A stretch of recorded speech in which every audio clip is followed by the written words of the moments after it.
दोस्तों, मृत्यु जीवन का एक ऐसा कड़वा सत्य है जिसे किसी भी मूल्य पर नकारा नहीं जा सकता है। कहने का अर्थ यह है कि जो भी इस धरती पर जन्म लेकर आया है उसे एक न एक दिन जाना ही है, फिर चाहे वो कितना ही शक्तिशाली क्यों ना हो। लेकिन दोस्तों, असली यात्रा शुरू होती है मृत्यु के बाद।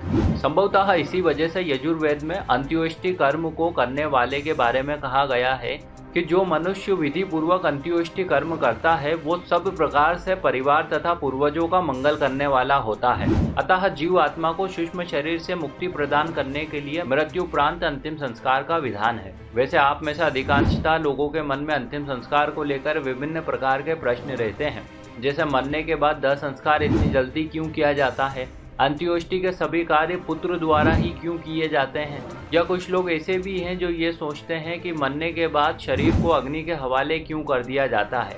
वैसे दोस्तों, आज के इस वीडियो में हम आपको इन्हीं सब प्रश्नों के उत्तर देने वाले हैं, तो चलिए शुरू करते हैं। नमस्कार और एक बार फिर स्वागत है आप सभी श्रोताओं का आपके अपने वीडियो कलश यूट्यूब चैनल पर।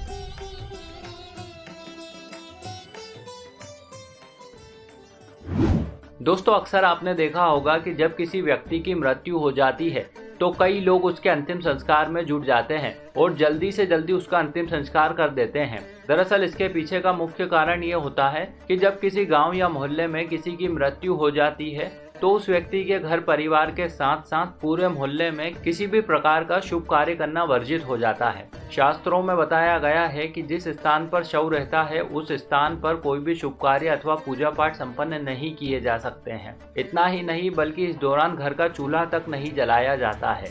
वैसे इसका एक कारण ये भी है कि जिस स्थान पर शव रहता है उसके आसपास का क्षेत्र भी नकारात्मक ऊर्जा से भर जाता है। आसान शब्दों में इसे सूतक कहा जाता है। ये वैसा ही है जैसे ग्रहण काल के दौरान होता है। इसी प्रकार से यदि शास्त्रोक्त दृष्टिकोण से देखा जाए तो मृत व्यक्ति के शव की देखरेख करना बेहद ही जरूरी है। अगर इस दौरान शव को कोई जानवर छू ले तो उसकी दुर्गति होने की संभावना बढ़ जाती है। इसीलिए लोग जल्दी से जल्दी अंतिम संस्कार की तैयारियां करते हैं। वैसे दोस्तों, आपने देखा होगा कि अंतिम संस्कार से पहले शव को स्नान कराना, पुष्प बिखेरना, माला पहनाना, शाल ओढ़ाना इत्यादि विधान किए जाते हैं। दरअसल ये सभी विधान शव के प्रति श्रद्धा व्यक्त करने के लिए किए जाते हैं। कहते हैं जब कोई प्राणी संसार को छोड़कर जाता है तो वो सीधे परम धाम जाता है, और वैसे भी हमारे शास्त्रों में शव को शिव माना गया है, अतः शव का सम्मान बेहद जरूरी है। इसी प्रकार से शव यात्रा में सम्मिलित होना भी मान सम्मान व श्रद्धा का ही सूचक है। वैसे दोस्तों, आपको तो पता ही है कि हिंदू धर्म में किसी भी कार्य को करने के लिए उचित समय अर्थात मुहूर्त निर्धारित किया जाता है। इसी प्रकार से दाह संस्कार के लिए भी यही विधान है। दरअसल इस संदर्भ में कहा गया है कि शव का कभी भी सूर्यास्त के बाद अंतिम संस्कार नहीं किया जाता है। इसके पीछे शास्त्रोक्त मान्यता ये है कि यदि सूर्यास्त के बाद किसी के शव को जलाया जाता है तो उसकी आत्मा को परलोक में शांति नहीं मिलती है, और तो और जब उक्त प्राणी का अगला जन्म होता है तो या तो वो नेत्रहीन पैदा होता है या फिर उसके शरीर के किसी अन्य अंग में दोष आ जाता है और उसे अपना जीवन विकलांगता में काटना पड़ता है। दाह कर्म में चिता पर रखे गए मृतक का सिर उत्तर तथा पैर दक्षिण की दिशा में रखने का विधान है। चिता को अग्नि देने से पहले मृतक का पुत्र जल से भरे कलश को अपने बाएं कंधे पर रखकर शव की एक परिक्रमा सिर से आरंभ करता है और परिक्रमा पूरी हो जाने पर कलश को नीचे गिराकर फोड़ देता है। इसी प्रकार से चिता में नारियल, चंदन, देसी घी, शुद्ध केसर, स्वर्ण इत्यादि का प्रयोग प्रदूषण को दूर करने के लिए किया जाता है, जबकि मंत्रोच्चारण से प्रेत आत्मा को शांति मिलती है। दोस्तों, आप में से कई लोगों के मन में ये प्रश्न रहता है कि मरने के बाद दाह संस्कार क्यों किया जाता है।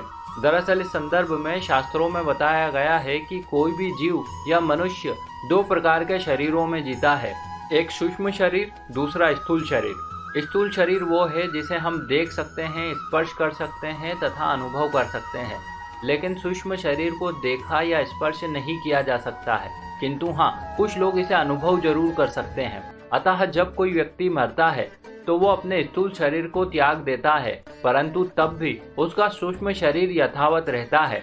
आम बोलचाल की भाषा में इसे प्रेत कहते हैं। अब होता यूं है कि जब जब मरने वाला अपने शरीर या कहें कि अपने शव को देखता है तब तब वो उसके मोह में पड़ता जाता है और बार बार उसमें प्रवेश करने का प्रयास करता है। किंतु जब इस शरीर को अग्नि के हवाले कर दिया जाता है तो इससे मरने वाले का अपने शरीर के प्रति मोह भंग हो जाता है। इसीलिए शरीर को जलाने की प्रथा है। वैसे शास्त्रों के अनुसार अग्नि संस्कार से मृत शरीर 5 तत्वों में लीन हो जाता है और इस प्रकार से प्रकृति से प्राप्त शरीर प्रकृति में ही लीन हो जाता है। फिर भस्म को गंगा में विसर्जित कर दिया जाता है।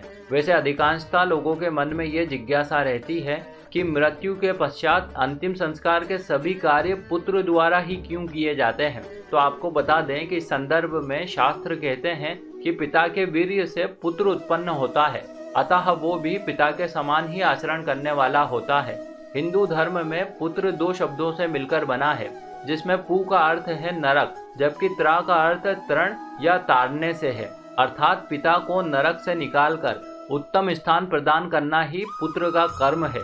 बस यही कारण है कि अंत्योष्टि के सारे कार्य पुत्र द्वारा ही संपन्न किए जाते हैं।